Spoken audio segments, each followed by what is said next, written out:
भारत, भारतवर्ष, जम्बूद्वीप और न जाने क्या क्या नाम। हमारे भारत को हम न जाने कितने नामों से जानते हैं। अंग्रेजी में इंडिया, हिंदी में भारत, भारतवर्ष, आर्यवत। मतलब हमारी संस्कृति इतनी गहराइयों में लिखी गई है कि कहीं ना कहीं जब आप इसको खोदना शुरू करते हैं तो न जाने आपको क्या क्या देखने के लिए मिलता है। लेकिन इस समय भारत में भारत बनाम इंडिया शुरू हो गया है। क्रिकेट में हम जिस भारत आर्मी की बात करते हैं उसकी बात नहीं कर रहे हैं। यहां पर हमारे देश के नाम बदले जाने की चर्चाएं तेज हो गई। ऐसे में इस वीडियो में हम लोग बात करने वाले हैं भारत के इतिहास में छुपे हुए उन कई सारे नामों के बारे में जिनके की उल्लेख से कहीं ना कहीं हमारे इस जम्बूद्वीप को, भारतवर्ष को कभी ना कभी किसी ना किसी पॉइंट पे जाना गया है। और क्या रहा है उनका एसेंस और किस तरीके से ये पूरी जर्नी कंप्लीट हुई। दरअसल इंडिया इस समय कहीं ना कहीं इस मोड़ पे खड़ा हुआ है कि अब आने वाले समय में शायद उसको भारत बुलाया जाएगा। एक बार फिर इस बात की चर्चा तेज हो चुकी है। पहले इसी संविधान से इंडिया शब्द हटाने पर जोर दिया जाता रहा है। राष्ट्रीय स्वयंसेवक संघ के सर संघ चालक मोहन भागवत ने लोगों से इंडिया की जगह भारत नाम का इस्तेमाल करने की अपील करी है। यहां तक कयास लगाए जा रहे हैं कि मोदी सरकार 18 से 22 सितंबर के दौरान आयोजित होने वाले संसद के विशेष सत्र में भारतीय संविधान से इंडिया शब्द हटाने के जुड़े बिल को पेश कर सकती है। इसी को लेकर सोनिया गांधी आने वाले दिनों में पत्र भी लिखकर इस बारे में पूछना चाहती हैं कि सत्र किस लिए। ऐसे में मैं आप सबके लिए देश के नाम के पीछे की यात्रा को जानने समझने के लिए एक बहुत ही बढ़िया इंफॉर्मेशन लेकर आया हूं। तो जरिए जरा जानते हैं कि आखिर कैसे पड़ा था देश का नाम। प्राचीन काल से ही हमारे देश के अलग अलग नाम रहे हैं।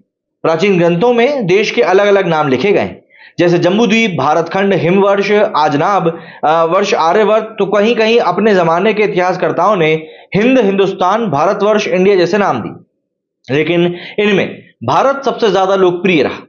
विभिन्न स्रोतों से यह भी पता चलता है कि विष्णु पुराण में इस बात का जिक्र है कि समुद्र के उत्तर से लेकर हिमालय के दक्षिण तक भारत की सीमाएं निहित हैं।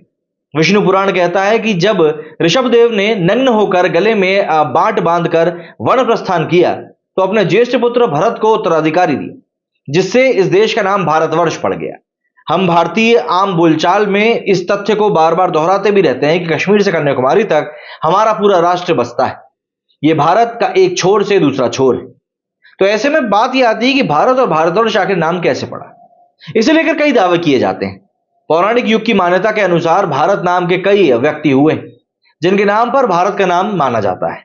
एक मान्यता यह भी कहती है कि महाभारत में हस्तिनापुर के महाराजा दुष्यंत और शकुंतला के पुत्र भरत के नाम पर देश के नाम का नाम भारत रखा गया। वहीं भरत एक चक्रवर्ती सम्राट भी हुए जिन्हें चारों दिशाओं की भूमि का स्वामी कहा जाता है। एक दावा यह भी है कि सम्राट भरत के नाम पर ही देश का नाम भारतवर्ष पड़ा। संस्कृत में वर्ष का अर्थ इलाका या हिस्सा भी होता है। सबसे प्रचलित मान्यता के अनुसार दशरथ पुत्र और प्रभु श्री राम के अनुज भरत के नाम पर इस देश का नाम भारत पड़ा था। श्री रामचरितमानस के अनुसार भरत ने राम के वनवास चले जाने के बाद उनकी खड़ाऊ को सिंहासन पर रखकर राजकाज संभाला था, लेकिन कभी खुद राजा नहीं बने।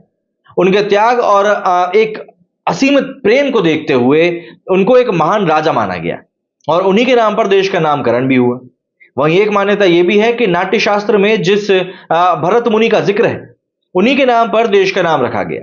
राजश्री भरत के बारे में भी बताया जाता है, जिनके नाम पर जड़ भरत मुहावरा काफी प्रचलित है। इसी तरह मत्स्य पुराण में भी उल्लेख है कि मनु को प्रजा को जन्म देने वाले वर और उसका भरण पोषण करने के कारण भरत कहा गया। भारत नामकरण के आधार सूत्र जैन परंपरा में भी मिलते हैं। अब बात करते हैं इंडिया नाम की। तो देखिए, अंग्रेज जब हमारे देश में आए तो उन्होंने सिंधु घाटी को इंडस वैली कहा और इसे उसी आधार पर इस देश का नाम इंडिया दे दिया। ये इसलिए भी माना जाता है क्योंकि भारत या हिंदुस्तान कहने में उनको मुश्किल होती थी और इंडिया कहना उनके लिए काफी आसान था और तभी से भारत को इंडिया कहा जाने लगा। अब एक बात ये उठती है कि आखिर अचानक से इंडिया शब्द हटाने की मांग क्यों उठ रही। तो भारतीय संविधान के अनुच्छेद 1 में भारत को लेकर दी गई जिस परिभाषा की हम बात करते हैं उसमें कहा गया है कि इंडिया दैट इज भारत, मतलब कि इंडिया अर्थात भारत है। इन शब्दों का इस्तेमाल किया गया है। उसमें से सरकार इंडिया शब्द को निकालकर सिर्फ भारत शब्द को ही रहने देने पर विचार कर रही है। साल 2020 में भी इस तरह की कवायद शुरू हुई थी। संविधान से इंडिया शब्द हटाने को लेकर सुप्रीम कोर्ट में याचिका भी दायर करी गई थी। याचिकाकर्ता की ओर से दलील दी गई थी कि इंडिया शब्द गुलामी की निशानी और इसलिए उसकी जगह भारत या हिंदुस्तान का इस्तेमाल होना चाहिए। अंग्रेजी नाम का हटना भले ही प्रतीकात्मक होगा, लेकिन यह हमारी राष्ट्रीयता, खासतौर से भावी पीढ़ी में गर्व का बोध पैदा करने वाला जरूर काम करेगा। हालांकि तब कोर्ट ने यह कहकर याचिका खारिज कर दी थी कि हम ये नहीं कर सकते क्योंकि पहले ही संविधान में भारत नाम कहा गया है। अब इसके पीछे की राजनीति भी आप समझ लीजिए। दरअसल साल 2024 के लोकसभा चुनाव से पहले ही विपक्षी दलों का गठबंधन इंडिया नाम से बन चुका है। इसका मतलब है कि Indian national development inclusive alliance. इस अलायंस के बनने के बाद से ही जिस तरह से सत्ताधारी पक्ष के लोग इंडिया शब्द पर आपत्ति जता रहे हैं, इसलिए इंडिया को लेकर संवैधानिक मान्यताओं पर चर्चा भी तेज हो चुकी है। हिंदुस्तान नाम का भी जिक्र होता है कई जगहों पर, तो हिंदुस्तान नाम का भी बात कर लेते हैं।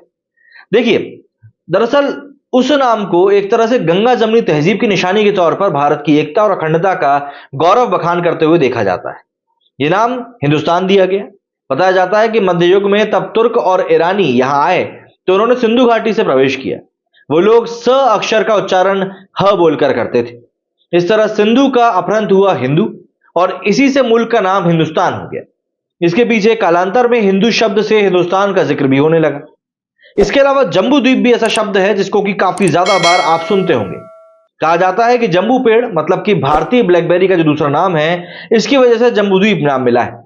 विष्णु पुराण के अध्याय नंबर 2 में जम्बू वृक्ष के फलों को हाथियों जितना बड़ा बताया गया है और जब से वे सड़ जाते हैं और पहाड़ों की चोटी पर गिरते हैं तो उनके व्यक्त रस से एक नदी बन जाती है। उस नदी या जगह को परिभाषित करने के लिए जम्बू द्वीप नाम दिया गया है। भारत खंड वेद पुराण, महाभारत और रामायण सहित कई अन्य भारतीय ग्रंथों में भारत खंड नाम दिया गया है, जिसका अर्थ है भारत का भाग, यानी भारत की भूमि को बताने के लिए भारत खंड कहा गया है। आर्यवर्त कहा जाता है कि आर्य भारत के मूल निवासी थे। वो समुद्री रास्तों से यहां पहुंचे थे और आर्यों द्वारा इस देश को बसाया गया था। इसकी वजह से इस देश को आर्यवर्त या फिर आर्यों की भूमि भी कहा जाता है। हिमवर्ष हिमालय के नाम पर भारत को पहले हिमवर्ष भी कहा जाता था। वायुपुराण में कहीं एक जगह पर जिक्र है कि बहुत पहले भारतवर्ष का नाम हिमवर्ष था। तो ऐसा नहीं है कि सिर्फ भारत एक नाम था, हमारे भारत के कई सारे नाम। इन सभी नामों का कुछ ना कुछ कहीं ना कहीं इतिहास है। लेकिन इस समय भारत का नाम कैसे भारत पड़ेगा और कब भारत पड़ेगा, यह जानना बहुत दिलचस्प होगा। आपका क्या कहना है इस बारे में कमेंट करके जरूर बताएं। मेरे स्टूडियो फिलहाल इतना ही। जय हिंद, जय भारत।